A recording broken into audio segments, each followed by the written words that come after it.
We're just a couple of hours removed from an earthquake on the East Coast, but it's also the night before WrestleMania, the biggest event of the year. What's going on, everybody? Flobo Boyce. This is the Wrestling Inc. after show for the SmackDown before WrestleMania. But as always, I am not alone. I'm being joined by two luminaries and dignitaries who will walk you through SmackDown and give us our WrestleMania predictions. Up first, the man is so multi-talented in speech and in music. You can find him at Koon Music. Follow him out for Koon. What's going on, sir? Not too much. Very excited about WrestleMania. I can't imagine being this excited about a WrestleMania that I wasn't going to. Usually I'm excited for the trip, the experience, but man, I tell you, I think this might be the best built Mania ever, so I'm very excited about it. Well, that's high praise. I mean, it's 40 of them. You can pick and choose. I would say I'm agreeing with you, but it is kind of funny that that's the case. And also, you saw him this week on the AEW Dynamite after show, still reading stuff. Apparently, people hate that, but we're doing it anyway. Give it up for George Hermoza. What's One up, person. Yeah. One person. Hey, he called you out, brother. He's like, stop reading. Who doesn't appreciate the magic that used to be WWF magazines back in the day? Actually, Real Homies read Raw magazine, but that's besides the point. I mean, that's coming up later. But yes, I'm 1,000% in agreement with the. I think you tweeted something earlier, Flobo. A big FOMO for this week.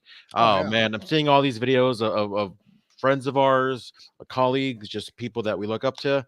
Man, I'm very lonely here in Los Angeles. Yeah, absolutely. And before we get into everything today, gotta give a tip of the cap to Glenn, who's on assignment, and Issa, who's on assignment as well, and that Jack Farmer guy who never comes to work. So less hype for him. But the other two, definitely. I saw that Jack had time to run the Rocky steps though, so I'm glad he's using his time to better himself. Yeah, did he run it, or was it all just like smoke and mirrors and like for the? Well, there's a picture of him and Jimmy Corderas at the top of the stairs, and they said they ran it. So, as someone who isn't running anywhere except to the DoorDash app, I'm not going to question their fitness. I'll question it for you. Why not? Appreciate it. I'm a total hater. All right. We have SmackDown. We have WrestleMania. Like I said before, we'll get some of our predictions out the way later on the show, so please stick around for that. But, George, what's going on in the news? So apparently, according to Fightful Select, WrestleMania 40 is infused with a quote-unquote aura of excitement with Vince McMahon gone. So obviously, this is the first WrestleMania that he pretty much has zero influence on. Even last year, there were reports of some last-minute changes that were done to some of the winners and losers. I'm kind of curious myself on which match or matches that were. But it feels like now that he's completely out of the picture, there's a little bit more consistency with some of the finishes and not really having some last minute changes that are happening. So kudos to everybody that's there. I'm sure knowing that whatever is happening is probably going to be set in stone now. So I guess that's something that they don't have to worry about for WrestleMania, and even a lot of things that are going on for Monday Night Raw the day after. I don't know about you guys, and I'd like to get your opinion that some of the Raw after Manias have been a little underwhelming for the past couple years. Hot take. So it feels like they're going to try to make a solid effort on bringing that kind of aura back that we saw in 2012 and 2013 when it was just kind of really became a thing. So looks like we're going to have a fun weekend ahead. Yeah. Let me get your opinion on that first about the shifting auras, if you will. It does say the word aura about it, about WrestleMania season this year. It's pretty crazy. It's not just fans, it's wrestlers. I hear the talk, and there are people who re-signed other places who might have changed their mind if Vince wasn't there. People are very scared of Vince today, what Vince had become. You talk about changing matches, I've said this before. I was gifted 2 WrestleMania tickets last year by a friend of mine who went to go see Cody win. This is someone who would know. And that night he goes, "Hey, you want my tickets?" I'm like, "Oh, so Cody's losing." He didn't write me back. But that's exact. Cody was the change last year. Cody was the last second change. And the aura of, first of all, 2 things. You talked about the Raw after Mania. I don't think Vince was tapped in how important that was to us, or a lot of things that are important to us. And Triple H seems to be more so, and at the same time, the talent is much happier that they don't have to deal with a crazy person. Like, all the allegations aside, Vince McMahon is legitimately, undeniably, objectively a crazy man. And the fact that they're not working for him anymore is just better, and it's better for us fans. I gotta say that I'm not really sure about what angle I have and everything, what dog and fight I have, but I will say this: whether you like the angles or storylines or hate them, you don't see them drop as often, which is something that's good. You get to see how they end. If they're not your thing, that's great. Just give me some of that. I just hate when it's like, hey, what happened to that guy? Oh, who's behind GTV? Can someone help me out? But yeah, what you guys think of the chat about this WrestleMania? What's your hype level? Let us know as we go through everything today. Now, Wells Fargo Center, right across the street from where WrestleMania is going to be, packed in 19,000 plus fans for the SmackDown before. Now, the SmackDown before Mania tends to be riddled with the opposite of Raw after Mania, right? You think of the fillers and make sure everyone saved their bodies, a lot of stuff, promos and stuff. But this one here started off with the Kevin Owens show. Kevin Owens brought out Randy Orton. Think about that whole Logan Paul match you're having, but it seems that Logan Paul had something up his sleeve. Or did he? George Hermoza, Logan Paul, U.S. champion, trying to get people to boo him. I don't think people are really on board. What say you? No, I think they're gonna give him a nice little boo fest. To be honest with you, I mean, I liked. I think it went a little. I think it went a little bit long. To be honest with you, obviously there's so much to cover. In this 2-hour build up toward this is essentially the go home show for all things WrestleMania. I mean, I kind of get what they were doing. They kind of went back and forth with the whole like, oh, I'm gonna go to the stadium now and I'm gonna come back. It was cute. I kind of like the banter between RKO and. Or I guess you can say RKO. That's their team name, RKO. No, it's not. I like their banter. Just I I think Kevin just kind of this natural humor about him that I just want to see more of on a regular basis. But yeah, I'll give it a C plus, B minus. So you disagree to say the same thing I was saying. That was meh. No, Flobo. It was all right. What? No, I mean it was what it was. I think it went a little bit long. I think fair enough. Again, who knows what else they could have fit in there. But it wasn't bad. Matt, you're the most logical person I know on the Wrestling panel, right? What was the whole deal with A-Town Down going across the street, coming back across the street, and having a mask later on? We'll get to. It seemed kind of weird. Well, they just didn't have anything for them to do plot-wise. There was no story to move forward. So it's like creatively, what do we do now, right? And the creative effort seems to be in establishing Kevin Owens and Randy Orton as friends. They're on the same team, which means to me, probably, at WrestleMania, Logan Paul's going to escape with his title, and we're going to get a cool little Randy Orton, Kevin Owens feud. And maybe, I mean, my call would be have Logan Paul, move up and maybe even be a big challenger for Cody down the road.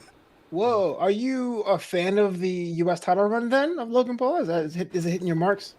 I think as someone who observes the business, he's great for the business. He respects the business.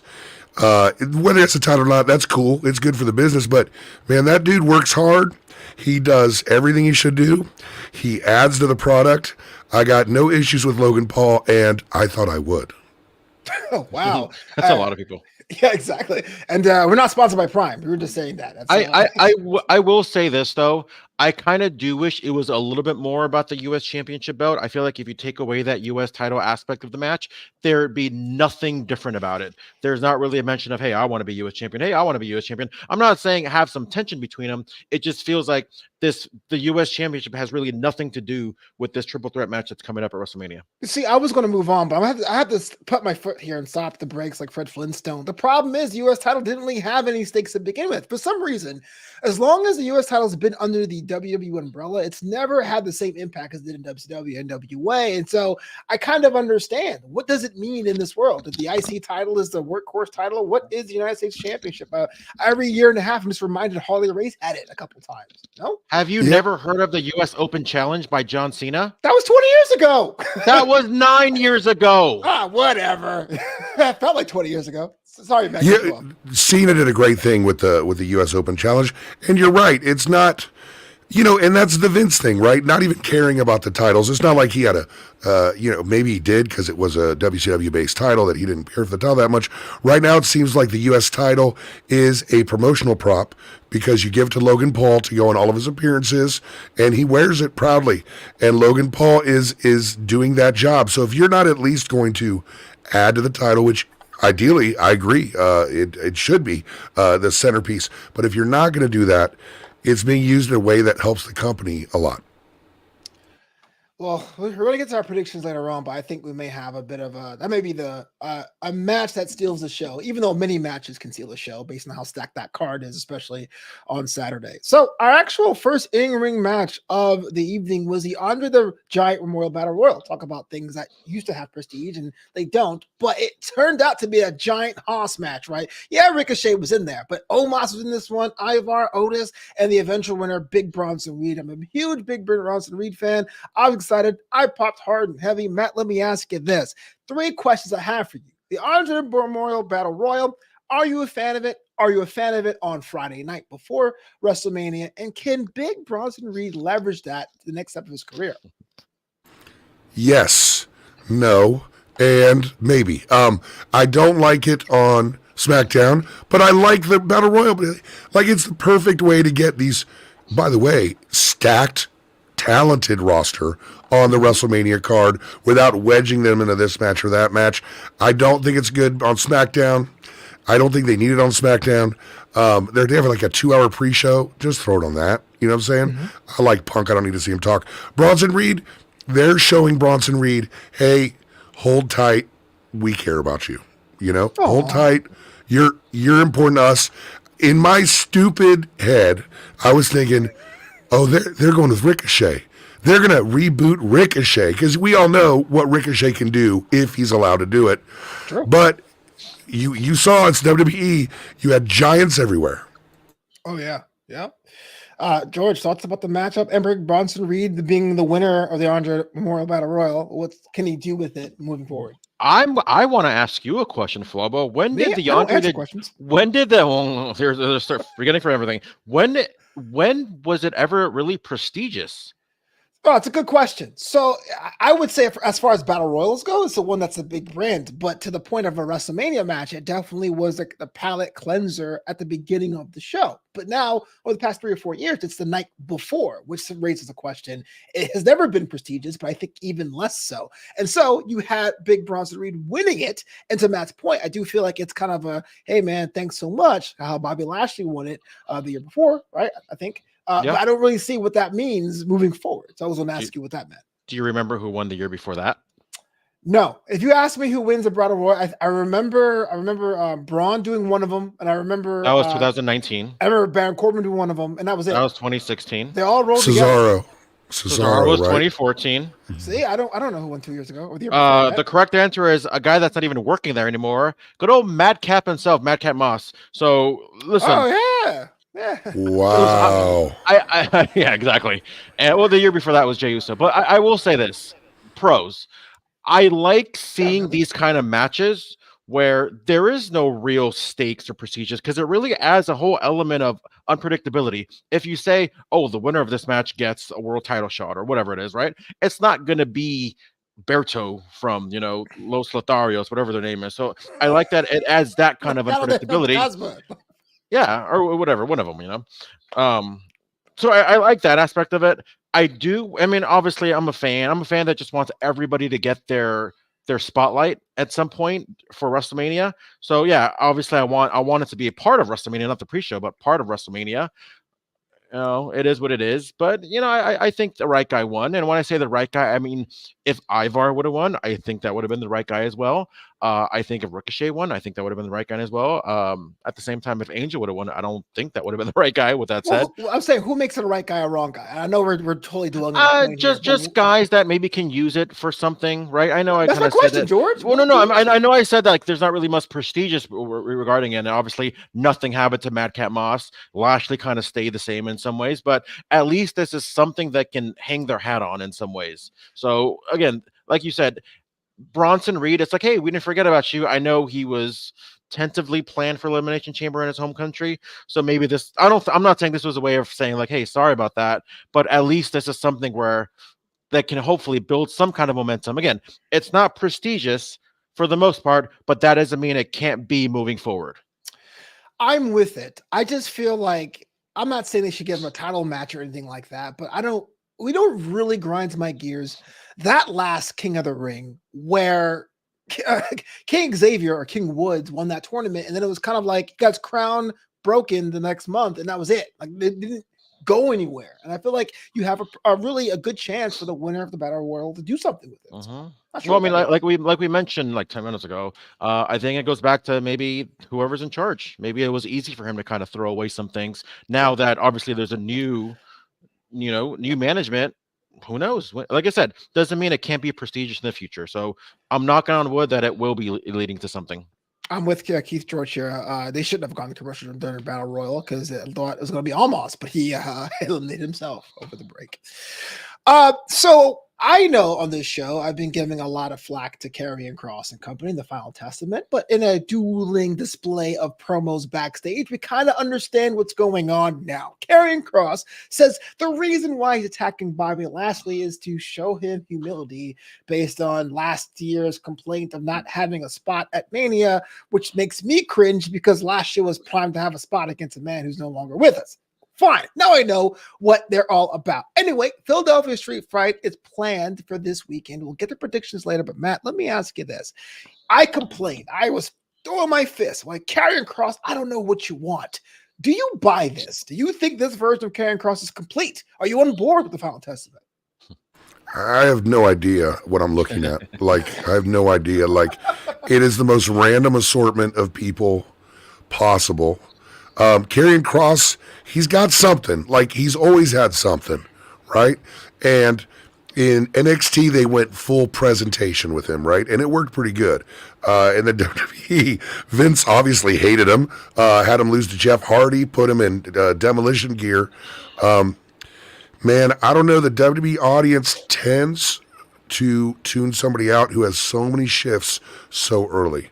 Unless you catch something hot. I feel very badly for the Street Profits. I feel very badly for Bobby Lashley because I think, of course, there's not room for everybody, but those three, come on, like those three, and they're using them to boost Karrion Kross. Man, I like Karrion Kross, but I'm not sure it's going to happen, man. Ooh, George. I mean, you like go back and forth on this every week. Thoughts about the Karrion Kross motivation now? So if we're gonna rate things overall, yeah, still got some work to go. If we're going to rate based on the promo itself, I absolutely love that promo today. I think that explained a lot more about the Karrion Kross character and his motivation compared to the last year or so. I mean, obviously when he first came back and he had that hourglass, that was something, right? It left us wondering, "Ooh, what is he coming back for?"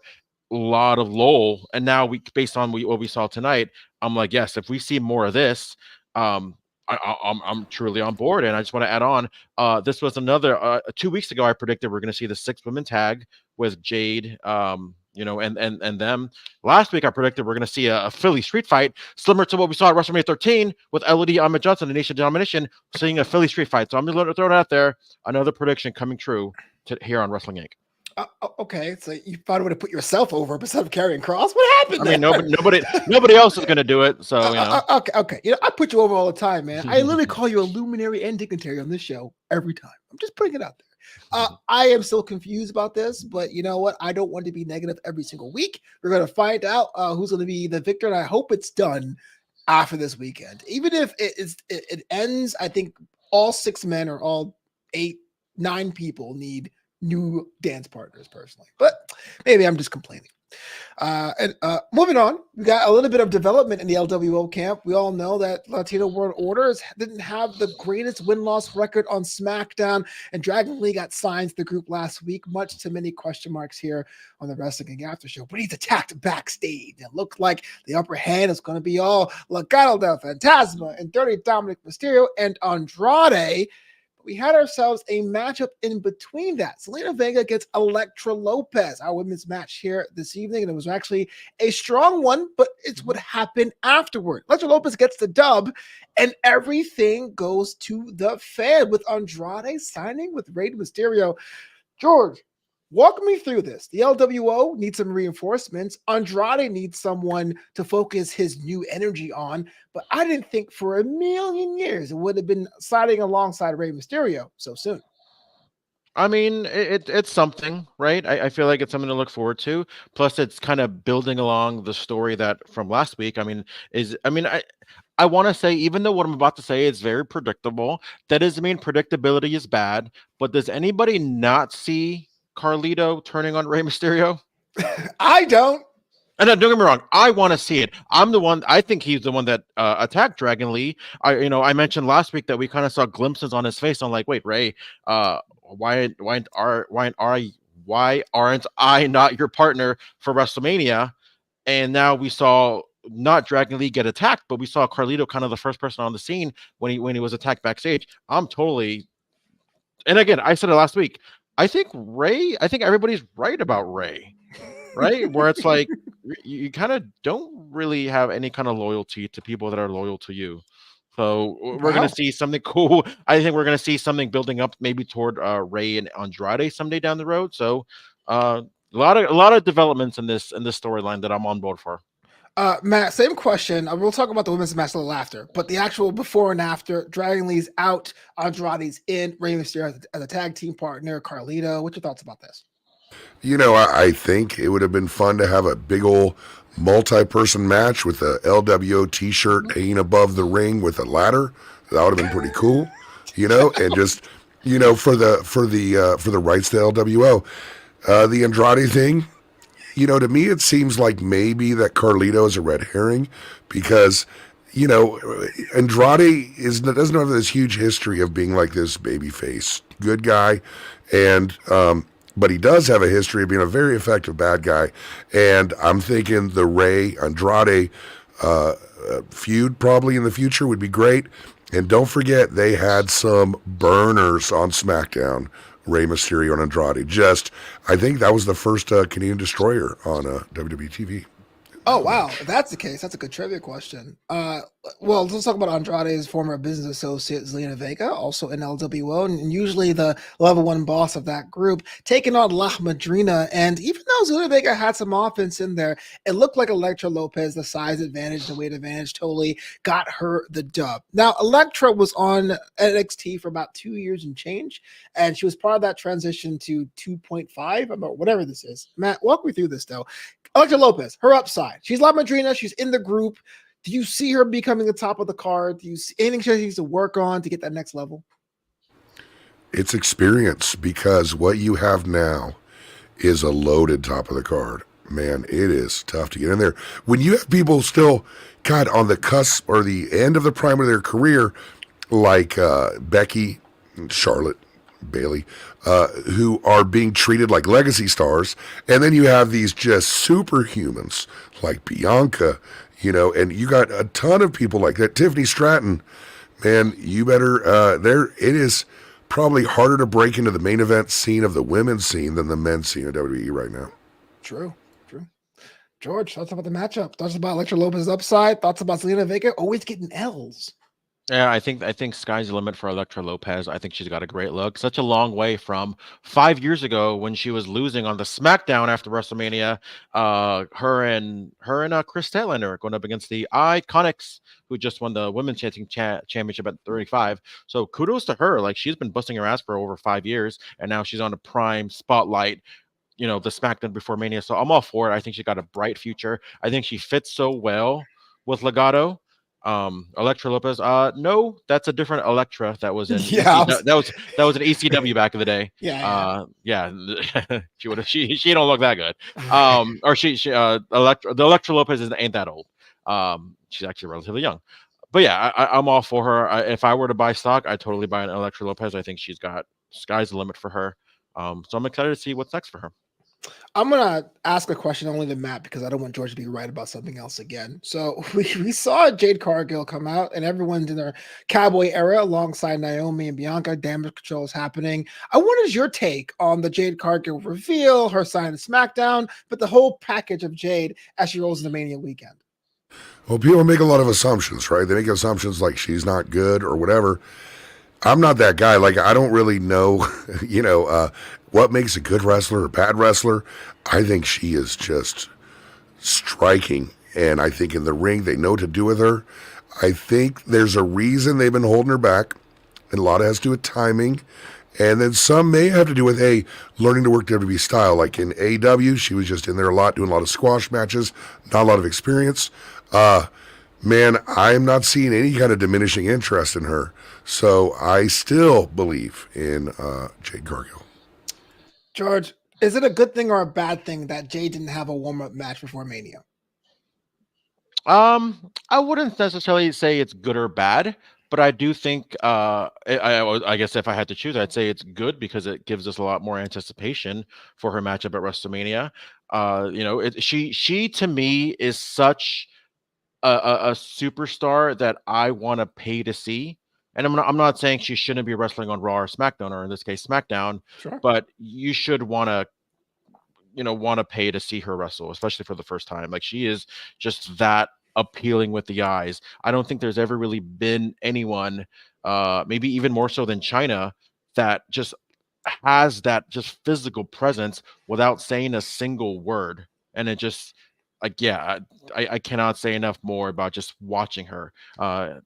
Yeah, there's really nothing more I can say. And it's not even just like attractiveness. Like, obviously, very, very attractive. But man, pops off the screen like nobody else. And, they say you can't teach it. If it is a thing, she's got it for days. That's one of the things I worry about watching NXT. Now, I'm a huge fan, but it's sometimes you can see archetypes develop, especially if you watch Level Up like I do. I'm a big Level Up mark. You really can't compare Jade to anyone. And I think that's a nice, X factor to have. It's a Jade Cargill type. You broke your mold. You have your own mold, which is always good. Hopefully she does well this weekend. And again, if you're watching to the Wrestling Inc. podcast, we'll be doing our predictions a bit later. George, hit me. Can I just add one more thing?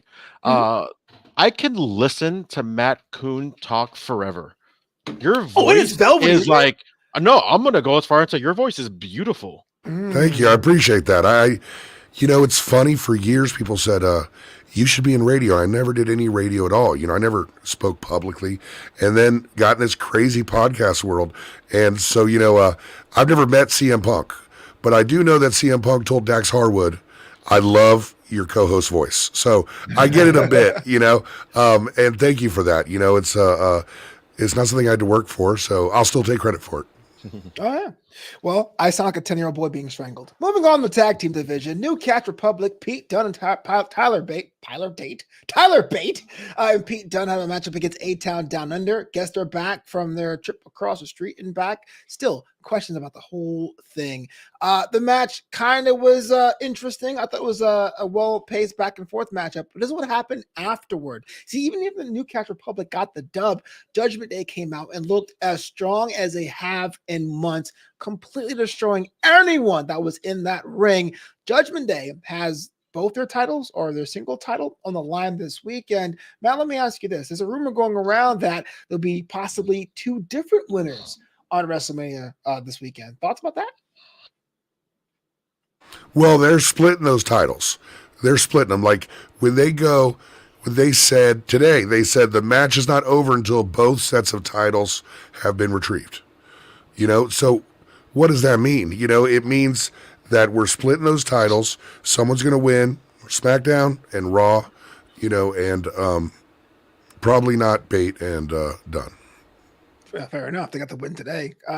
George, old school booking says that New Catch Republic, then the win, don't become champions at all. Do you think they're going to have two, or are you going to hold out and say it's only one winner when it's all said? I think it's going to be two. I'll save my which two until our predictions later. But yeah, they've been mentioning it too many times, and obviously they're still the red and blue belts, and it's especially when they kind of finally merged the Universal and the WWE Championship into that gold belt that Roman has. It kind of didn't really make any sense for them not to merge the tag team championships at some point. So I think it's for a reason. I think there was always a plan for at some point to finally split them apart, and they really wanted to maybe test the waters, because we've seen a lot of tag team wrestling in the past couple of weeks with both tournaments on each side, Raw and SmackDown, to determine who's going to be the ladder match. I think it's a good test and kind of show everybody. They want to show everybody first, hey, there's a good amount of tag teams on each side for us to have, on each brand one more time. So let me ask you this, George. Like I know the AEW style is essentially tornado-esque, right? There is a referee, there's rules, but it's a little bit more lenient there. Is there an appetite for the kids, the 25 and under crowd for tag team wrestling? I feel like there's always an idea. It gets trotted out for a couple months, it kind of fades back to the background, no?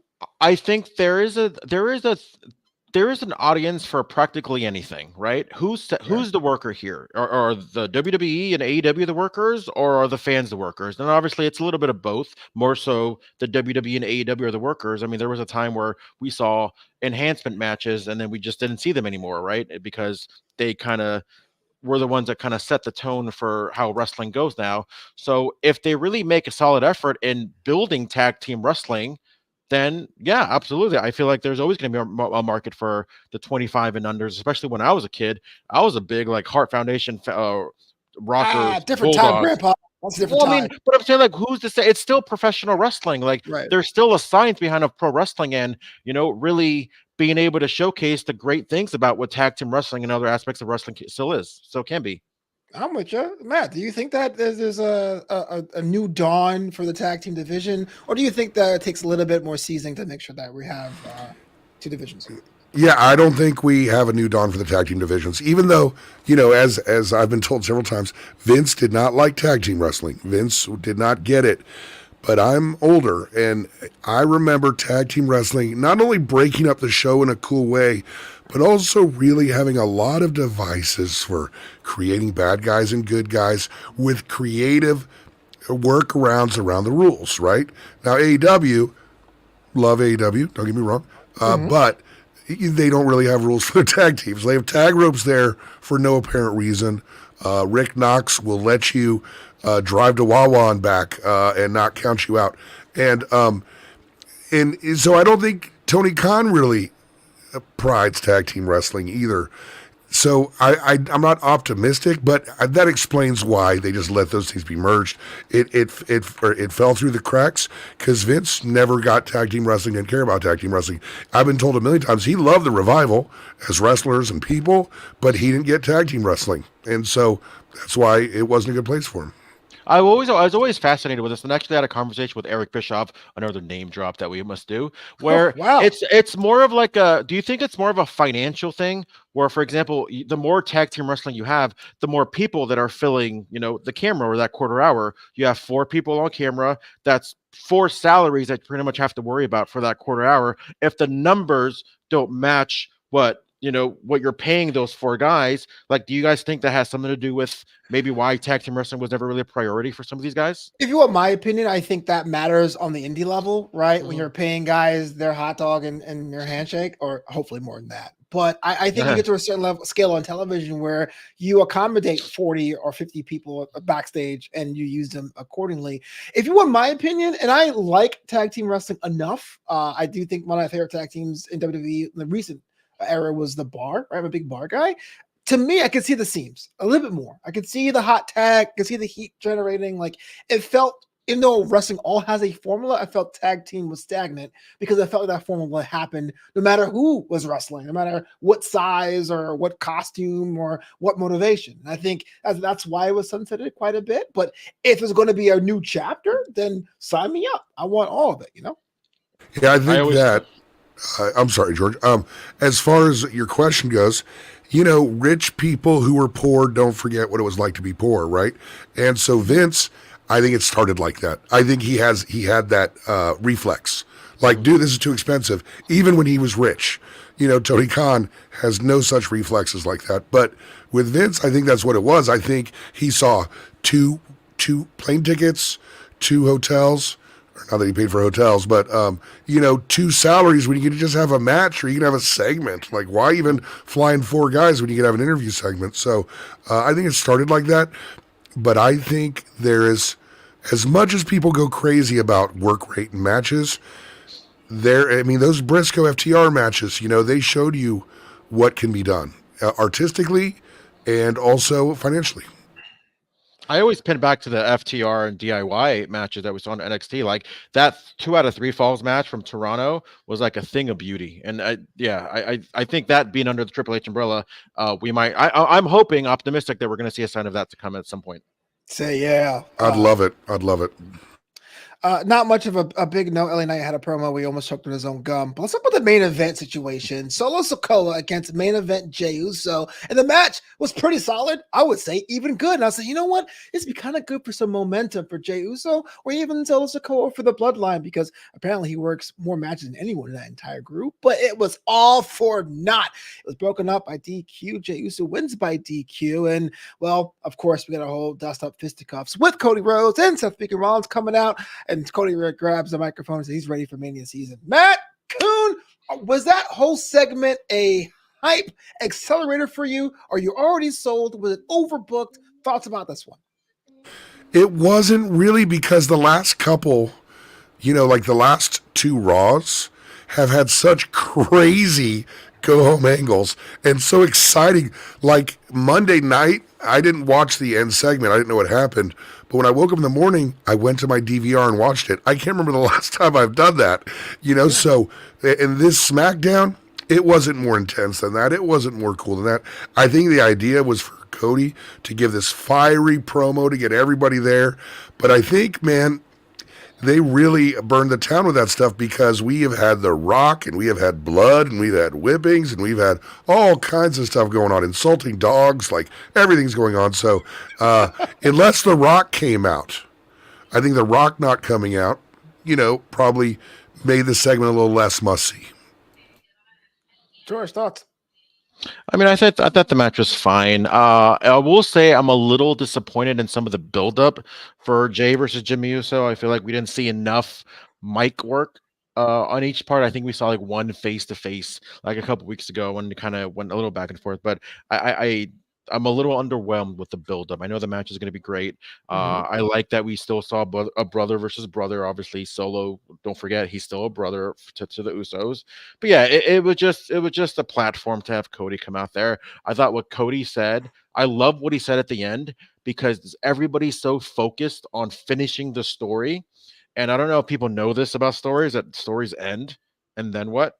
So one of my favorite things is that he actually said like, when a story ends, like a better one begins. And I love that was the last thing that he said before WrestleMania because it really has me look forward to now not only Cody winning, but now a Cody title run. Wow, Cody winning. Who knows? We'll talk about that just momentarily because we're going to have our WrestleMania predictions. But got to tell out to Allison Tuckwab, who gives us the super chat. She says, why does Tony Khan seem like he don't know how to run his company? He likes to be a wrestling fan instead of a boss, and his company isn't structured where WWE is, and Vince McMahon was a boss, and its place was structured. Now, I'm not going to ask you guys quite yet. Allow me. I would say that's a lot of opinion there, a lot of conjecture there. I don't know the boardrooms of Vince McMahon or Tony Khan, but I have two things I do know. And one, running a wrestling company is completely difficult. And two, you got to take into account what public opinion is about you. Yeah, you hear what's happening in AEW, but hey, look, the fact that they're still around says something about the strength of a boss. And Vince McMahon made a bunch of mistakes as well. It's not cut and dry. It's not either or, not night or day. George, talk about this one. I say this all the time, and I don't want to like add you on. Better. I don't want to add on to whatever Punk said, but let me just say, there's nothing wrong with how Tony Khan runs his wrestling company. What people kind of get upset at is when they feel and they know that it can be so much bigger than what it is, because we saw it be bigger than what it is when it first started, right? How many viewers did they get that first week? We look at all the hype for Double or Nothing with no TV, no hype. Same thing with All Out. And now we have a TV, multiple hours of television on a regular basis, and you would think that would be a plus for that company, but for them to be where they're at, again, I like it. Again, I'm not trashing AEW. My point is just that there's nothing wrong with whatever that he's doing. It's just we all know that it can be so much more, if that makes sense. Fair enough. Yeah. I think that's kind of how the same thing is. Everyone has an opinion what they think a wrestling company should be run, and we have our opinions about how it is on the other side. Well, you said his company. It's his company. And this dude, I have a lot of thoughts on it. I'll try to keep it short as possible. This dude is a billionaire. This dude was born a billionaire. And what's he doing with his money? He's trying to create and give out to the world what he loves. He loves wrestling. He's a fan. He's trying to make some money on it, but it's really because he loves wrestling. He puts Sting and Mood on the same show just to do it, you know? And so, yes, sure, Punk was probably right about everything. I've never heard anybody ever with AEW tell me personally, you know what, this company's really got it all together. They've really got everything really, it's good. It is what it is, man. And I think we just have to be okay with that now. It is what it is. It's his company. And he's going about things the way he wants to because he's putting out stuff there that he likes. And he's hoping we like it too. And he believes in his vision. And he's not dumb. He runs other sports companies. And I think we just need to refocus. Sorry, it's going long, but this is important to me. Our priorities. We get so angry that he doesn't run a good company. We get so angry he doesn't book the way he wants to. We get so angry he's pushing this guy, that guy. What about the fact that he's a good person? What's with this, he's a nice guy, but? That's bull, man. This dude pays for travel, pays for injuries. There's no million stories about him being a total weirdo like there's for Vince. He's a good person, doing good things for people. I'm going to support that company. If it's not entertaining, I won't watch it. But if I'm going to get angry, I'm going to get angry about the way wrestlers are treated and people are treated, not about on-screen stuff. And Tony Khan does that. He respects wrestling and wrestlers, and I think people need to calm down about everything else. Yeah, I think the perception on either side is because they, and I'm assuming Tony Khan and this man present themselves so differently. It tends to be either or, like a yin yang type deal. But there's different kind of promoters I've worked with in my short career, and George, you do too. I'm not sure if that's kayfabe or not, but you do grapple. You know, you've done everything. The promoters are different. I was gonna say like some people work for a hot dog and a handshake. Sometimes I've been lucky to get a hot dog. Yeah, you did a good job, bro. See you next month. Like, hey, I got rent to do. All right. Well, WrestleMania 2 nights is here to stay, which for me makes me feel better because I think the first 35 Mania is a whole different thing. Let's get into our predictions. I was there. That thing went for 5 days, man. It was terrible. You got to earn it, man. We didn't get stuck there, but there people got stuck there. But let me tell you, man, 2 days, I'm for it. That 35 was brutal. Mm-hmm. Yeah, I mean, 12:30 a.m. end time, 45-degree air temperature in Jersey. Bring it on, man. You know what's funny? I said this last year. I said that because I went there. I went both nights. As a fan watching at home, give me 2 nights. As somebody who doesn't live near SoFi Stadium, I'm good with the 1 night. Oh yeah, getting in and out of there was brutal. Yeah, I'm from Orange County originally, but I've lived in Virginia for like 30 years, and I went to WrestleMania with my son, and I'm still digging myself out of the financial hole of WrestleMania 39 because, like, here's an example. You're totally right. Like, I took an Uber home from SoFi to the hotel. It was $150. Now, it wasn't the Uber. It was a dude with a car. You know what I'm saying? And we were that desperate. He's like 150. I'm like, man, can we haggle a little bit? He's like, I'll just do the next guy. I'm like, here's your money because there are people stuck out there. The 2 days is rough, especially in LA. My God, was that expensive.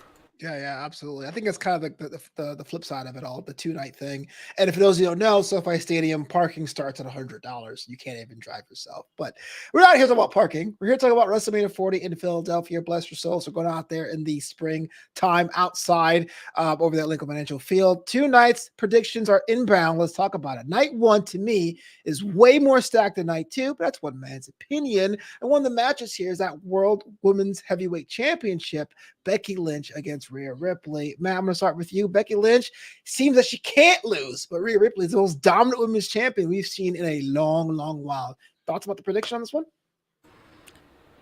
With who's running the company and what we've seen, I'll go with Rhea Ripley. I think Rhea Ripley, they're going to push her as a breakout star. No one's going to boo her. Everyone loves her for different reasons. Becky is still going to be Becky. She's not going to be hurt by a loss. But a win by Rhea is going to help catapult her. Oh, George, agree or disagree? I gotta agree with that. Rhea's on such a tear, and like he said, Becky don't need it. Becky, yeah, she does. How does she need to win another championship? I'm trolling you. I don't know. I'm just I don't know. Yeah, but yeah, by all means, like Rhea, it's Rhea's time. I mean, she's young. She's the it girl right now. There's no way she's gonna lose any kind of momentum. I think she's gonna go in and end up breaking Bianca Belair's record. Oh, she does have the record. Wow. I can't believe I'm lived long enough to see one record into the other. It's like I would guess that Rhea might get more cheers than Becky too. That's a prediction I'd have. Well, there's some people actually. Becky Lynch is like the Beyonce of wrestling. I don't say anything negative about Becky because people online, her and Mercedes, people online just go nuts. So I'm not going to hold my tongue on that one. But I do think Rhea retains here as well. The 6-pack ladder match for the WWE Undisputed Tag Team Championships. And ladder match, I'm already sold way back in the Terry Invitational Tournament. So not only is it Judgment Day, it's the Awesome Truth, it's the New Day, it's 8-Town Down Under, New Catch Republic, DIY, all vying for 1 or 2 tag team championships. George, what do you got? I will say, just to kind of harper back a little bit, I do feel like this buildup hasn't been the absolute best. We haven't seen R-Truth and Miz really done anything in the last couple of weeks, especially after how hot that R-Truth and Judgment Day storyline has been for a little bit. Mm-hmm. With that said, I do think that R-Truth and Miz, the Awesome Truth, are going to capture the Raw Tag Team Championships, and we'll have 8-Town Down Under capture the SmackDown Tag Team Championships. Interesting. Matt, agree or disagree? 8-Town Down Under, man, it's an act of 2 dudes who WWE seems to think a lot of, and I kind of do too. So I think until they're seasoned, it's a great place to put them. Mm-hmm. Also, you're split up the tag titles. You want to put someone behind them who's going to do something and who's going to represent them and bolster them, and also, create differentiation with SmackDown. So I would say it's going to be New Day winning the Raw titles. Whoa, New Day, some old dogs and new tricks. I like it. I'm not a wrestling purist, but Kofi, go back to tights, please. For me on predictions, I have 8-Town Down Under on SmackDown. I did this last week, by the way. I have 8-Town Down for SmackDown, and I also have DIY, another team that needs something, because to me, this whole let's get you hype crowd thing isn't working for a group that worked so many times, so many years prior. So I have the win the Raw Tag Team Championships. Let us know in the chat what you think for this. That's going to be a fun match, though. It's still a show. It's ridiculous that what they're going to do is going to be just stupid. I hope it opens the show, to be honest with you. I hope this will go absolutely beyond the pill nuts, personally. All right, so we got to change here because it has a Dragon Lee thing here. But Andrade is in for Dragon Lee and Rey Mysterio as they take on Santos Escobar and Dominic Mysterio. Not really sure why Dominic is still feuding with Rey, but hey, I'm on board, man. The fact that Andrade is going to be back in the WWE ring at WrestleMania is great. Matt, who do you have with this one? Man, I got to go with a feel-good moment, probably, Rey. You can't have him look like a punk with his son this much. I don't mind putting Dom in, man. I was in LA too last year. Dom's entrance at WrestleMania last year was awesome. Mm-hmm. And it was like, oh, well, he's a star. Give him every title. Just give him every title. So wedge him in there, get him in there. Rey gets the win. Rey's taking some bumps, figuratively and literally, so lately. So I think it's a good thing for his character. And, man, it looks like he'll be around for a while, so why not keep him a little strong? Wow. George, agree, disagree? Last year, we had Rey Mysterio defeat Dominic Mysterio, and I predict that will not happen 2 years in a row, but we're going to see a little shenanigans. I think we're going to see Carlito come out and cause the LWO and Rey and Andrade to lose the matchup because Carlito, like Dolph Ziggler said, it should have been me. That's one of the best lines of Kofi's title run. Should have been me, Kofi. I do have Santos and Dominic winning this one. I'm not sure if Andrade is going to be down for the double cross or we're going to see Carlito cross. That now I'm confused of which one's going to turn on Rey Mysterio because they always turn on Rey Mysterio. It's like Kevin Owens. He brings it on himself, though. Does he really? He's just very trusting. He says a big heart. You know what I mean? He's the greatest lucha of all time. He's a deadbeat dad. How was he a deadbeat? Dominic was well fed. Okay. Did you see any pictures of Rey Mysterio at Dominic's wedding? I did. He wasn't invited. That's different. It wasn't like he got turned away. It was just like he wasn't invited. But speaking of not being invited to family functions, it's brother versus brother, Jimmy versus Jay. Main event, Jay Uso. Jimmy Uso has heard it was a dream match for them, but got to ask you, George, you team Yeet or no Yeet? I'm going to be team no yeet. Like I mentioned before, I think this feud is a little underwhelming. I feel like it's going to leave me wanting more, and I want to end up seeing more. Maybe them having a match at the next pay-per-view or PLE in France. That's going to really be everything that this build-up wasn't. And I feel like we're going to see a big gimmick match to get the yeet win this time. But for this time, I think we're going to see team no yeet. I feel like we see these the brother versus brother thing we saw previously at WrestleMania, and it's always been the heel winning, and that's not going to change after Mania 40. Whoa, man. Yeet, no yeet. No yeet. And I will say this, years ago, I can't believe it's years ago now, Jey Uso's in the middle of the ring yelling at Roman Reigns and said, when people talk to me, they ask me, which one are you? Now we know. They have done such a great job with Jey Uso. Unthinkable, really. It's unfathomable what they've done with Jey Uso. Like, really, think about what they did with him, and it's Jimmy's turn. Why not? Why not create another star? Because Jimmy has been left behind, but to me, I always thought he was kind of the guy in the tag team. Like, and I think it's his turn. And what Triple H has done with Jey Uso, where when he does that thing with his hands, the whole crowd's doing it, it's amazing. That's what booking is, what he did with Jey Uso. Let's go with Jimmy. Let's give him some time. Yeah, I'm also team no yeet with this one. And I do want to add on too, just because I was a big Total Divas fan, and we saw a lot of Jimmy Uso on Total Divas because obviously he's married to Naomi. So I feel like he kind of took a back seat to all the Jey Uso stuff. Obviously, Jimmy Uso was hurt for a long time when Jey Uso was breaking out as main event Jey Uso. So I like Matt said, I do feel like this is going to be Jimmy Uso's time to rise and pretty much match where Jey Uso's at. I had no idea you're a Total Divas fan. That's what's up, man. That's awesome. Wasn't everybody a Total Divas fan? No, I can't say I'm not. I wasn't a fan. I just never got around to watching it, and then it was over with. It kind of passed me by. Like, could have been great. I don't know. I love how insane John Cena is on that show. He is a menace. He's just the weirdest dude that ever lived, ever. Probably a Ricky Snicky thing. Allison Tuckwop comes again with a super chat. Thank you so much for your support. She says, or they say, I'm ready to see Dominic go solo alone on his matches now. If he can do matches by himself without his dad, which I think was proven as North American champion, I think he's ready to do matches without the Judgment Day group. I also agree. But what about mommy? Who knows?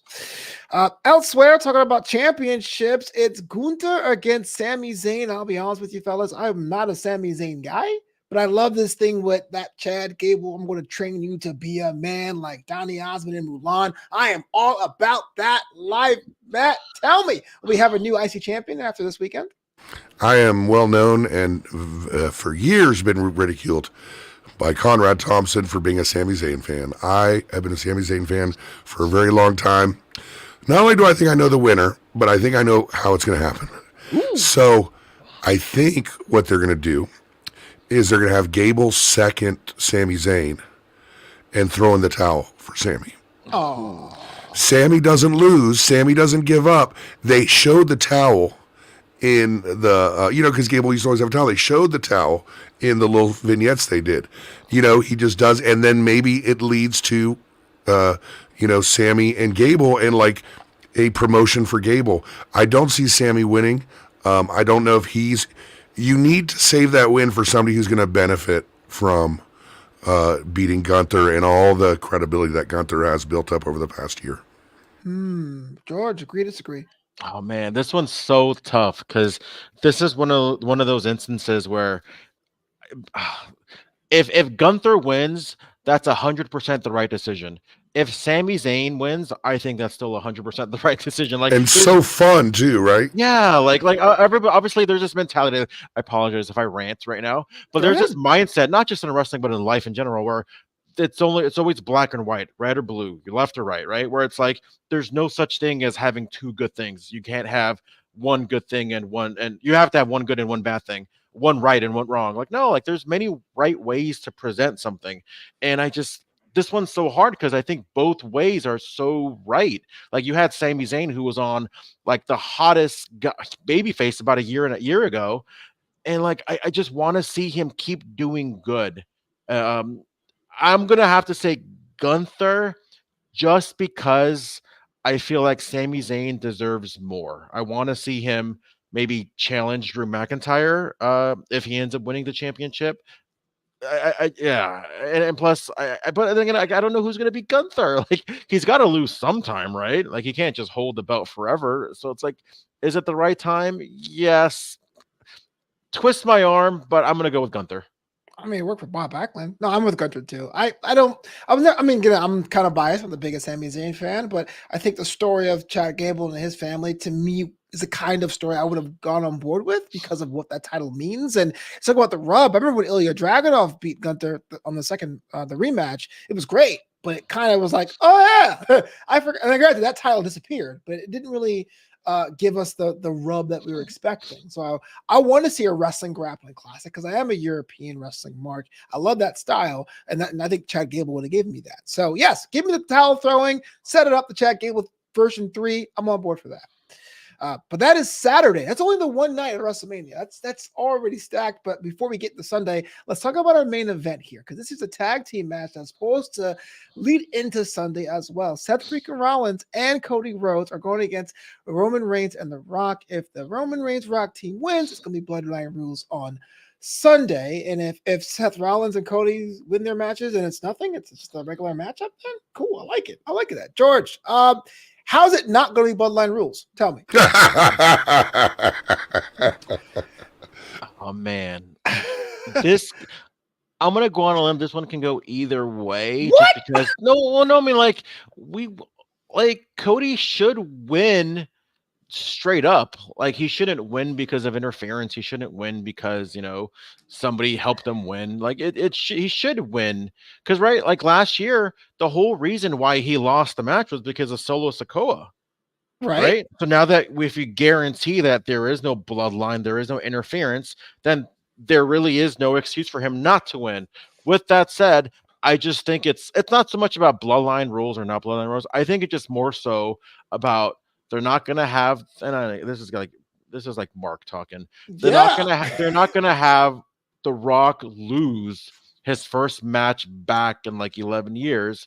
But also, I think it's more about having Cody overcome more by not only is he losing the first night, not only is he going to take punishment the first night, but I just think that you want to kind of feel more sympathy for him leading up to WrestleMania night 2. So I do feel like it's going to be the Rock pinning Cody at the end of night 1.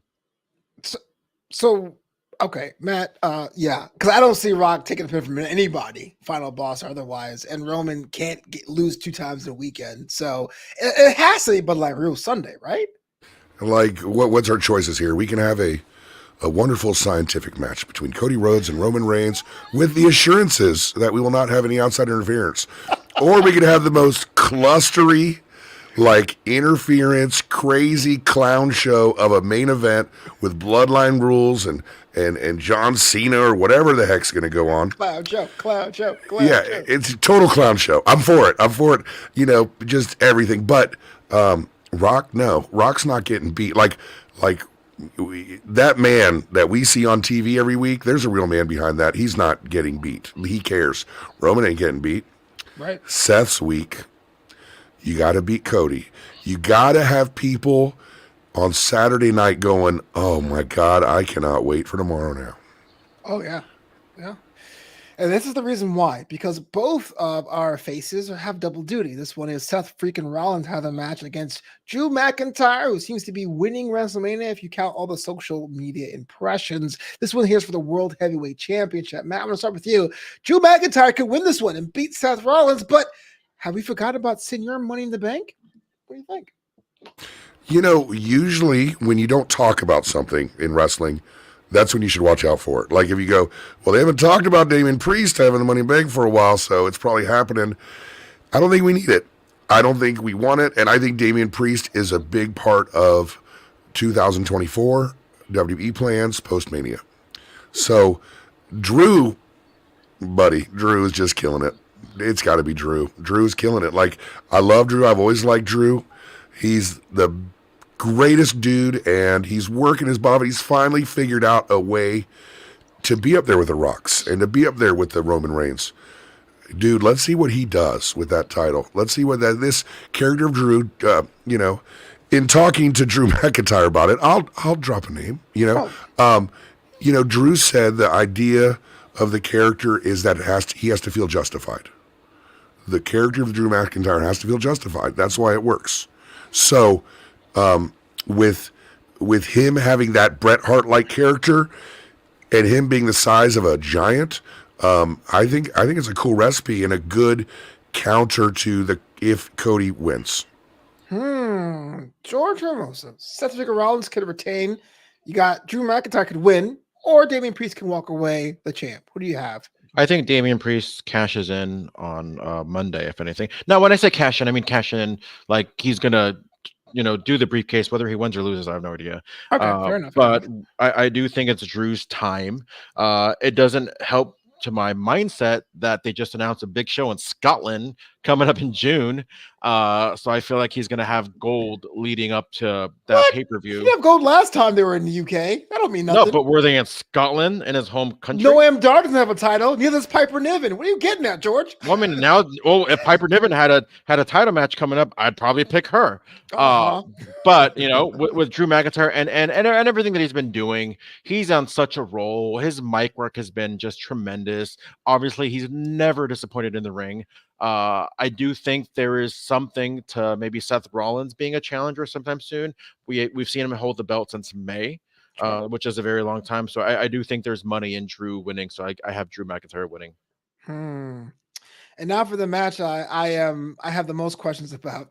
Officially or unofficially known as the Pride, that's Bobby Lashley, Street Profits, and BFAB, are going to war against the Final Testament and what's known as the Philadelphia Street Fight. Is anyone in this group from Philadelphia? I'm not even sure. George, let me walk me through this, man. Karrion Kross had a promo. BFAB had a promo. Tiger talk was over. Who walks out with the dub?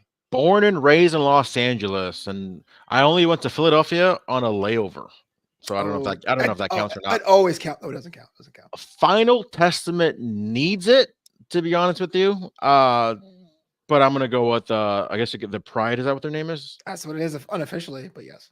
I'm gonna go with that. Bobby Lashley. I feel like he deserves more. I don't mean that in a bad way, but I feel like he's due for some kind of world championship, title hunt. I feel like there's no reason, even storyline reason, for him to not be in there. So I'm gonna go with the Pride. If there's a seashell, I would agree with you, Matt.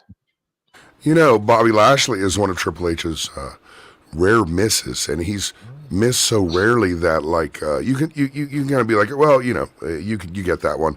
Bobby Lashley, at least a couple months ago, really captured the crowd. The crowd really likes Bobby Lashley, even when they tried to make him a bad guy and the crowd rejected it. Mm-hmm. That's a real thing. So the question is, does WWE value Bobby Lashley? So if they don't, they're going to have this be a stepping stone for the Pride. If they do, then Bobby Lashley and the Pride are going to, go over this group, and we won't probably hear from them again. I don't believe WWE believes in the Karrion Kross group, so I'm going to go with Bobby Lashley and the Street Profits. You know what, and I apologize because I feel like I'm too hard on the Final Testament, but I really want them to do well, especially Paul Ellering bringing back. AOP was a good tag team. They're here, but I think this is new dance partners. We've done this enough.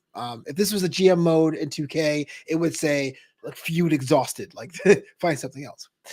Personally, yeah, it's like they don't have anybody else for them to work with because it's such a holding pattern getting ready for Mania, So it's not like anybody's talking about the feud, we're not all, I can't wait to see how Bobby, let's get this over with. Absolutely. Very OC-ish, if you want to be honest with you. A team that can't buy a win, unfortunately. All right, LA Knight, AJ Styles. This one was interesting because it felt like a month ago that these two men were going to be in the United States title picture, but now they got broken off, and AJ hates LA, and LA hates AJ for a bunch of reasons. I'm going to start with you there, Matt, because you're an old school guy like I am. I mean, I'm going to drop a name. Me and Sean Ricker at Mach 1 Wrestling back in 2011. Haha, suckers. Love to see LA Knight. Love the crowd. They love everything.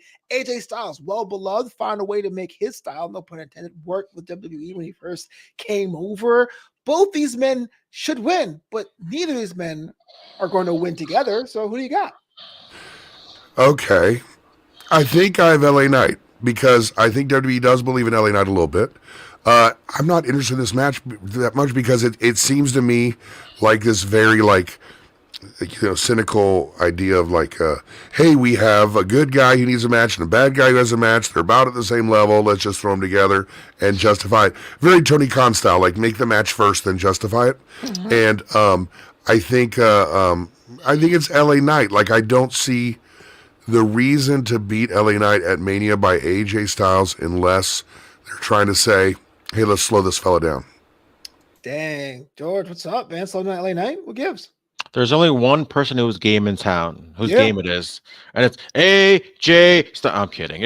I feel like it's going to be LA Knight. I think it's his time. Again, I don't want to spoiler alert. I think Cody's going to win, but I just feel like it just presents a lot of new matchups, right? Like you're going to have LA Knight against maybe Cody or even Logan Paul coming up, especially since I think Logan Paul is going to win. I wouldn't mind seeing LA Knight holding some gold sometime soon, and the way to do that is to start off this momentum or continue the momentum that he's had, winning against AJ Styles. All right, so let's get into it. United States Championship on the line. Kevin Owens, Randy Orton, Logan Paul, and Logan Paul's retaining. You say? Oh, 1,000%. 1,000%. This is something where, again, going back to what I mentioned earlier, where the U.S. Championship right now doesn't really, not that it doesn't mean anything, but for this specific match, they're not even focusing on it. Like you not once did you ever hear like Kevin Owens or Randy Orton talk about them needing to be the U.S. Championship. So if they don't need to be champion, I have no reason to have the belt coming off of Logan Paul. What I'm curious is maybe I'm looking forward to if Logan Paul does win, I want to see how he wins because I feel like it's going to be something a little bit more creative than his buddy slipping him some brass knucks. Oh yeah, sure. The brass knuckles is kind of his thing, right? Matt, look, man, Logan Paul has to lose, right? Logan Paul, we hate Prime and his weird comb over, right? Oh, he's weird, man, but he's over, and with what George was saying is that. The stakes. What are the stakes in this match? The stakes in this match are not the U.S. title. The stakes in this match are we don't like Logan Paul. Sure. So you kind of look at what's going to happen. Like, do you see Randy really with the U.S. title? No. Kevin Owens, maybe. But do you see Randy and Kevin Owens kind of taking up a few months fighting each other? I kind of see that. And I also see Logan Paul. I see Logan Paul maybe beating Cody down the road. I see Logan Paul being a world champion. So I think Logan Paul keeps the title and amazes us all again and does maybe the world's greatest RKO spot somehow. Mm-hmm. You see Logan Paul being the world champion? You see Logan Paul holding the title that the superstar Buddy Rock and Hulk and Undertaker? Are you kidding me? He is going to take the title that Jinder Mahal once held and make it great. Yeah, he's such a star. Like not inherently. I'm just saying metrically. Yeah. He's metrically a star, right? And he has not embarrassed himself at all. And he shows an interest and respect for it. Like some of the callbacks he does in his matches, you're like, oh wait, he watched Dynamite Kid wrestle. That's crazy. There's no reason why you shouldn't at least get him in a feud for the main title. Because, it'd be stupid not to. I'm going to make up reasons to hate him. Like, he has a really bad snapmare. If anything, obviously pro wrestling or WWE is a lot of things. They want the photo op, and I think there's going to be no better photo op than him posing in the middle of the ring with his U.S. Championship, standing over his Prime logo. Oh yeah, I forgot about that. But what a great visual of him getting pinned on that Prime logo too, though, right? Him just knocked the hell out right in the middle. That's going to be the closing shot, whether he wins or not, is him getting knocked out and just sprawled across that Prime logo. I don't want to pull back the curtain on news, but WWE just signed an agreement with C4 Energy Drinks. I wonder how that's going to work. You have Prime as the ring sponsor as all. It's sure better than that embarrassing Ric Flair graphic that we see accidentally in the background of AEW shows. It's so random. I'm with you. Whoa. Like, wait a second. Oh, that's Has anyone tried Woo Energy? Let me know if you have in the chat. I want to know if it tastes good and where do you get it? I have no idea. I haven't seen it in a while. thought about ordering it just to get it, but I have good friends related to him, and so I can't if it's terrible, I'm not going to tweet it's terrible. So I have no interest. I'll do it. No, I'm kidding. Don't give me the pressure. Don't give me the pressure at all.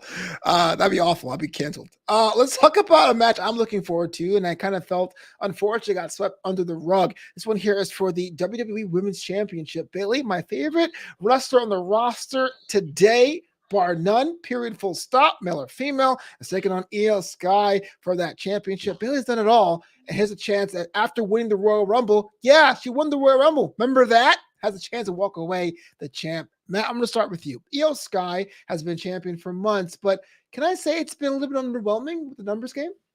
Yeah, I mean, it was all kind of a device for possibly damage control for Horsewomen feud. It fell apart with Charlotte's injury and the negotiation with Sasha, so we're here, right? But man, the crowd loves Bayley, and I do too. I forget I like her. Yeah. I watch her and I'm like, oh, that's right. I've watched Bayley for a long time. I'm a big old NXT guy. Was there when she debuted. Was at Sasha versus Bayley in New York. Man, I just think. I don't think Bayley has to win this match, but I think she should for the reason you said, is that I think, she does more for the title. And I think it's a great end of the story. Bayley pulled this story out of her whatever, because nobody cared really, and now people do. So good for her. Yeah, Bayley has to win this weekend there, George, right? Right? Maybe? Maybe, but I do want to talk a little bit about the chip that's going to be on their shoulders. Last year, a lot of people thought that the main event of night one should have been Rhea versus Charlotte. And that's another thing, going back to what I said earlier. I think if that was the main event, I think it would have been, for the most part, a good choice. But, the main event was what it was last year, and I thought that was phenomenal as well. But either way, my point is, we saw Rhea and Charlotte have arguably, I know there's 3 or 4 to choose from, the absolute, probably even best match of the year. Because I feel like they had that chip on their shoulder that we should have been the main event. So let me show you why. Let me show you why we should have been the main event. I feel like we're going to see, and I think we talked a little bit about this last week too. I feel like Bayley and Io are going to have just such a, oh God, hopefully I'm not building it up too much. Such a beautiful match. I think the story is there. Everybody loves Bayley. Bayley's a pro. She knows how to work that style of really telling a story. Io's phenomenal. She is such a great talent. This is going to be, in my opinion, maybe one of the top 2 or 3 best matches of the card. With that said, I do think it's not Bayley's time yet. I feel like we're going to see Io retain and continue this whole damage control kind of storyline thing, especially with rumors of a certain former Stardom superstar coming into the mix, and who knows if that's going to be come into play. But I do see Io still retaining. Lord Davenport confirmed. Yes. It's interesting with what you're saying about not getting a main event. I think it's really kind of cool that WWE didn't give the main event last year or this year, because they're not the biggest match. So whether or not it's the biggest match or not, the first women's match they give the main event to, it's going to get extra cachet. Like a year from now, 2 years from now, when there's a women's match that is the main event, it's going to seem like such a big deal, and not like just, well, we'll have a man and a women's, right? I think, and it's probably going to involve, Jade Cargill or Bianca Belair. Mr. Koon, this is not just a random match. Bayley won the Rumble. They tell you get to be the main event when you win the Rumble. Do they say that in the women's Rumble too? Yeah. Huh. To be fair, and I'm going to play devil's advocate. The table over. The main event doesn't mean you're the last match of the show. Haven't you ever seen? Didn't you ever watch WrestleMania 8? Oh man, they'll give you fully loaded 2000 vibes. Hey, Hogan used to wrestle before intermission, and that was the main event. On the house shows. That is a technicality. You guys know it. Del Rio, and Sheamus both won the Royal Rumble, and guess what? They were the first match on the show. They went first, but there was only one Rumble back then.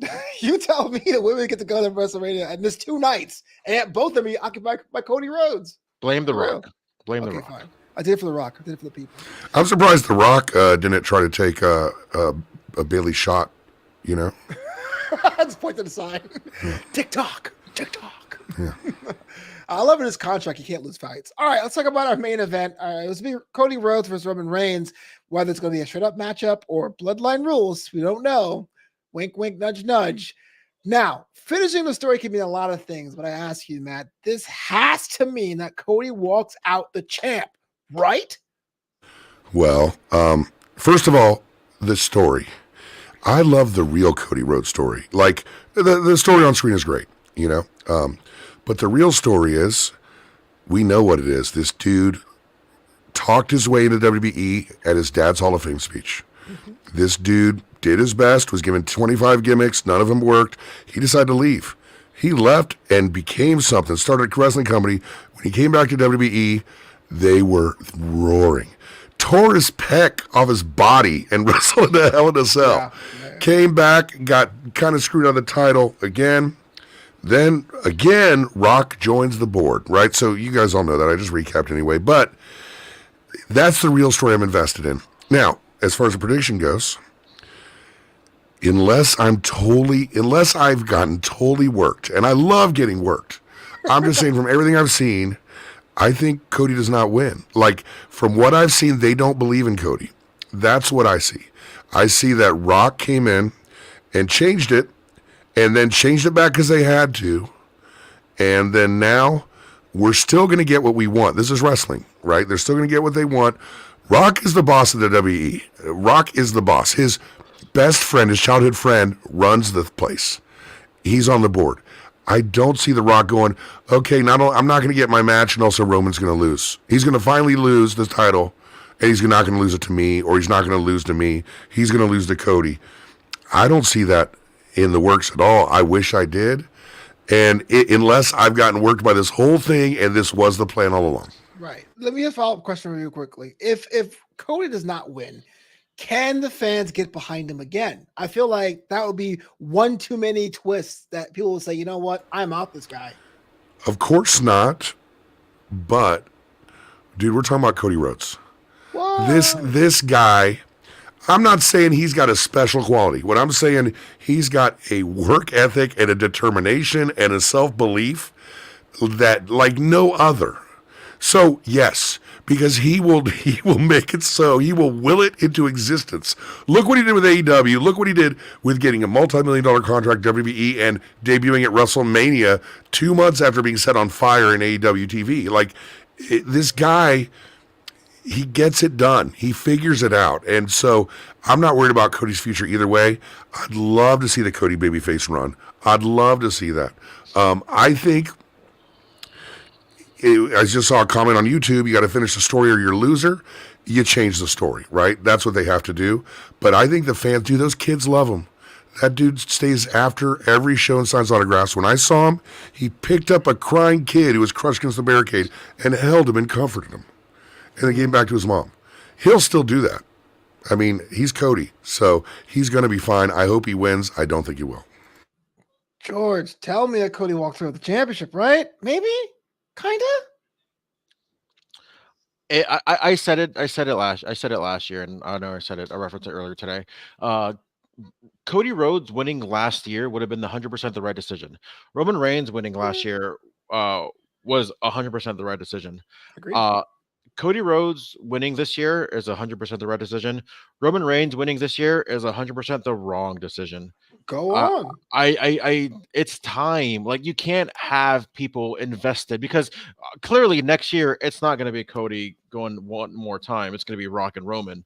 And it doesn't need the championship, you know. And I get it. Like, Rock doesn't want to face Roman Reigns coming off a WrestleMania loss, but also we're in kind of like a make sense and bring back logic to pro wrestling in terms of stories. So I feel like they have 1 year to kind of make it right. I do think there is more money in The Rock being disappointed in Roman, thus leading to the match. But I honestly, I can't I honestly think there will be a huge punch in the gut to millions of fans all over the world if Cody Rhodes doesn't walk away with the WWE Championship.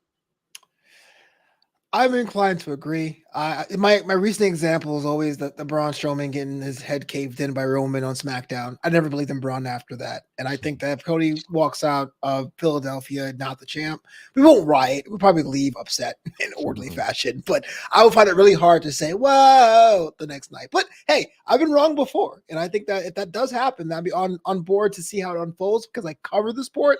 But as a casual fan, I don't think I'll ever come back and say, "Is Cody having a chance next year?" You know? Yeah, most of us though are very fat, so we don't really have the cardio to Fair riot. enough. Yeah, exactly. Like we can like get mad for like a minute, then we got to sit down. So I think they're safe. Even in Philly, it's wrestling fans. Right. Throw a black T-shirt in front of us, we'll buy it and go on our way. We'll be fine. Yeah, it covers up the curves very well.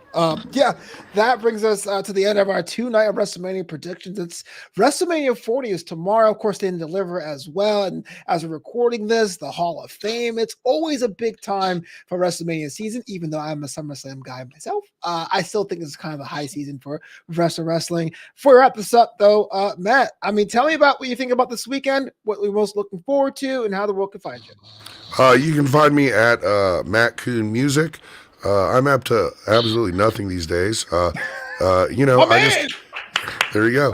I just want to wait until a really great opportunity comes with a podcast, so I can wait, And until then, I'll just tweet too much and annoy people, and people will accuse me of being a WWE shill or AEW shill. I love it all, but I'm expecting.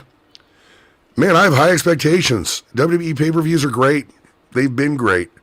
And anything less than a great pay-per-view, especially after Revolution, AEW Revolution, which I went to, and it was, man, that was the best damn pay-per-view I've ever seen in my life.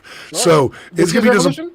What's that? Yes. Okay. Yes. Oh, okay. Dude, it was absolutely the best pay-per-view. My son, he's 21, and he's been wrestling with me forever and ever and ever. And, he said that was the best thing he's ever been to. Nice. And so, that's the kind of bar we're dealing with now. If they have a bunch of sucky matches and it turns into this big, long, ugly thing with a ending people don't like, it'll be disappointing, but I think it'll be fun. I'm looking forward to it. I have high expectations. I'm optimistic. You got a match you're looking forward to the most, or all the same? Man, I'm still looking forward to Cody and Roman. Just the stress of it all. You know what it is? I've been a wrestling fan for 40 years. To care about a winner or loser of a match, that's a beautiful thing, and it never happens to me unless a friend is wrestling. I care. I know Cody tangentially, associate is a strong word for it. So it's not that. I really want that guy to win this damn belt because I know he wants it more than the character Cody Rhodes wants the belt. Yeah, it's a good one. George, of course, people can find you, connect with you, but the match you're looking forward to the most this weekend? It's got to be the main event. This is literally a year. Bailey Io Sky? Yeah, exactly. I know. If Cody does end up winning the championship, I know tears will be shed from this guy. I'm sure from Cody as well, but it's something that I'm really hoping I get to see. Again, like I mentioned before, upset that I can't see it live, but it is what it is. Maybe next year in Minnesota. But yeah, for the most part, that's the match. Just that whole angle, the storyline. I know it's not the end. I know the bloodline is probably still going to continue, but just kind of seeing how everything culminates, and that's what makes wrestling so great. I love WWE, I love AEW, I just love all wrestling, to be honest with you. But this is one of those weekends where don't bug me, don't call me, don't text me, except I'm working on Sunday, so I don't know how I'm going to make that work. But and Monday too. It's not like I can stay up late. But yeah, I'm just looking forward to everything. I know as soon as we get out, I'll probably start watching Hall of Fame. Paul Heyman went first, by the way. I thought he was going to be the main event. I thought he was going to be the last person inducted in the Hall of Fame, but he was the first guy. So yeah, I just like all things. Stand and Delivers tomorrow morning. There's going to be a lot of wrestling this weekend. Absolutely. Just for the pure spectacle, the tag team ladder match. So I'm looking forward to the most. Watch my interview with Scotty Riggs on the Wrestling Chatter YouTube channel. Oh, nice. The Scotty Riggs? Wow. The American Male. Flobo Boyce over there on that X and that Flopito on Instagram. We'll be back here Monday for the Raw after Mania. Looking forward to that tag match on Saturday and seeing Bayley not win but compete on Sunday is my choice. Let us know what the match you're looking forward to the most in the comments below. Like, comment, subscribe, and all that jazz. Until then, we'll catch you next time.